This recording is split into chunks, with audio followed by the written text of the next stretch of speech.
Olá, este é o Currículo Paulista da disciplina de Educação Física. Esta aula é para o primeiro ano do ensino médio, volume 2, a atividade 2. Hoje nós vamos falar sobre as variações do ritmo. A questão do ritmo no nosso corpo ela é bem interessante. Nós podemos ver a questão do ritmo corporal, então dos movimentos do corpo, quanto internamente, em questão dos órgãos e dos hormônios. Vamos dar primeiro uma olhada nos exercícios cíclicos, em relação aos movimentos que nosso corpo produz. Os exercícios cíclicos são os exercícios que você tem como característica bem simples, você sempre vai repetir um movimento. Então, normalmente movimentos curtos, como por exemplo correr, nadar, pedalar como no nosso slide, caminhar. Então, são atividades que você sempre vai estar fazendo repetição. Nas indústrias é importante a gente salientar aqui que se a pessoa faz muitos exercícios cíclicos ou uma atividade que faz muita repetição, o funcionário pode estar desenvolvendo um tipo de problemas que a gente chama de LER, que é lesão por esforço repetitivo. Mesmo nas atividades físicas, ou mesmo nos jogadores de alto nível, esse tipo de lesão é bem comum. Então, a gente sempre tem que se preocupar em fazer alguma coisa para cuidar desse tipo de atividade. Então, o que acontece? A pessoa repete muito o exercício. Vou dar um exemplo de digitação. A pessoa fica digitando o dia inteiro e ela desenvolve um problema de saúde chamado bursite ou tendinite. Então, esses tipos de lesões são muito comuns. Por isso é muito importante você ter cuidado em relação a esse tipo de atividade. Os exercícios acíclicos são diferentes, então os exercícios acíclicos vão ter as características de você sempre estar não repetindo o movimento. Então, durante um jogo de handball, como no slide, basquete, vôlei, futebol, ou qualquer tipo de atividade que não envolva movimentos repetitivos.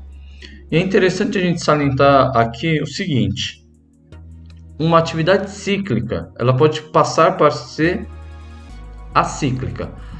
Como assim? Como é que funciona? Vamos dar um exemplo de caminhada. Quando você está caminhando numa reta, você tecnicamente está fazendo exercício cíclico. Quando você encontra uma barreira, como por exemplo uma escada, você vai mudar. Então do exercício cíclico você vai mudar para um exercício acíclico, que vai mudar toda a direção do seu exercício. Tudo bem? Bom, então vamos dar uma olhada agora na parte interna do nosso corpo. Quais são os ritmos variados do corpo? Aqui nós temos 4 exemplos que a gente vai discutir rapidamente: o GH, o cortisol, a melatonina, a temperatura corporal. Este gráfico está no caderno do aluno e eu quero dar uma breve explanação sobre ele. Os hormônios GH e melatonina, pelo gráfico, ela tem uma ação durante a noite e durante o dia ela quase não faz o trabalho, ou ela não fica dentro do nosso corpo. Diferente do cortisol, que ele vai ter um pico durante a manhã e vai diminuindo conforme o dia for passando.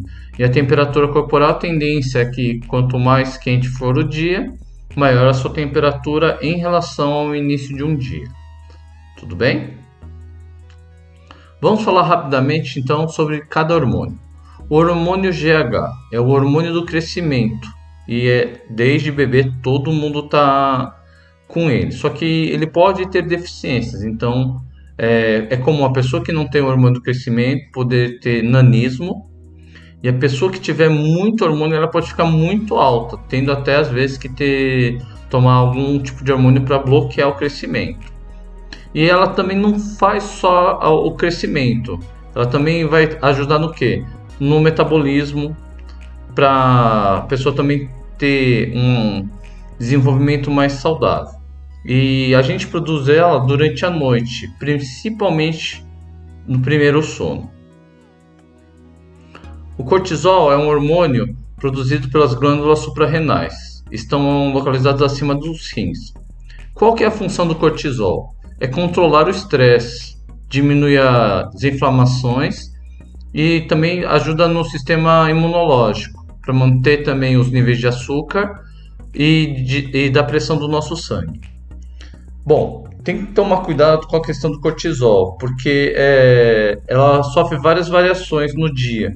Então, pode ser que de manhã vai ter o pico mesmo, mas tem que tomar cuidado também que é ela que vai controlar seu estresse. Então, quando você está estressado, realmente o nível de cortisol para controlar ela vai estar elevado em qualquer momento do dia, tá? E isso é importante porque quando chegar na hora de o cortisol diminuir a sua ação, que é à noite, você estiver estressado, a probabilidade de você conseguir descansar é menor. Então você tem que tomar muito cuidado. A melatonina. A função básica é para induzir o nosso sono. Então a pessoa que não tem melatonina, ela normalmente sofre já de insônia. E é ela que regula normalmente o nosso relógio biológico, que eu vou falar mais para frente, que é a cronobiologia. Então a gente descansa à noite para que no dia seguinte a gente consiga ter disposição. A pessoa que não tem melatonina, ela sofre de insônia, ela começa a ter outros tipos de problema, como estresse mais elevado, aí aciona o cortisol. Isso faz com que a pessoa tenha a função hormonal geral totalmente desregulada. A temperatura corporal.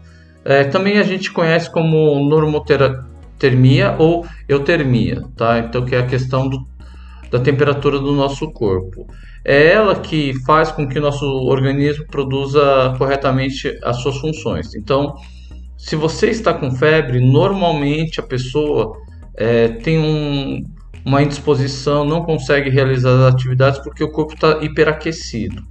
É a mesma coisa com a hipotermia. A hipotermia é tão perigosa quanto a febre. Então você não pode perder temperatura. O ideal é que você consiga manter uma variação mínima. Ela é existente, mas ela é mínima para que você tenha um corpo saudável. Em relação a pessoa ter uma hipotermia e você querer aquecer a pessoa muito rápido, você tem que tomar muito cuidado em relação ao choque térmico. Então, mesmo a pessoa que está muito quente, vou dar um banho gelado e achando que vai fazer bem, toma cuidado. Por quê? Porque isso causa choque térmico e a pessoa pode entrar em estados convulsionais. A cronobiologia, que eu já falei um pouquinho, que é a questão do nosso relógio biológico. Ela que vai dar às funções um ritmo, tanto endógeno, que é a questão da menstruação, a do sono, a do cansaço, e do exógeno, né, que é a questão da temperatura do ambiente, você vai sentir frio, a questão de muita luz ou muito calor, ou mesmo sobre a alimentação, você tem uma indigestão, tudo bem? Eu gostaria de estar recapitulando o que eu falei rapidamente. Vamos ver. Nós vimos hoje a questão dos exercícios cíclicos, que são os exercícios de repetição. Falamos também sobre os exercícios acíclicos, que é a diferença que vai fazer a maior variação. O hormônio do crescimento, que é o GH. O cortisol, que vai controlar o seu estresse. A melatonina, que deve induzir o sono. A temperatura corporal, que é a temperatura do seu corpo. E a cronobiologia. Eu espero que vocês tenham gostado sobre as explicações aqui dadas. Curtam, compartilhem e inscrevam-se no nosso canal. Muito obrigado.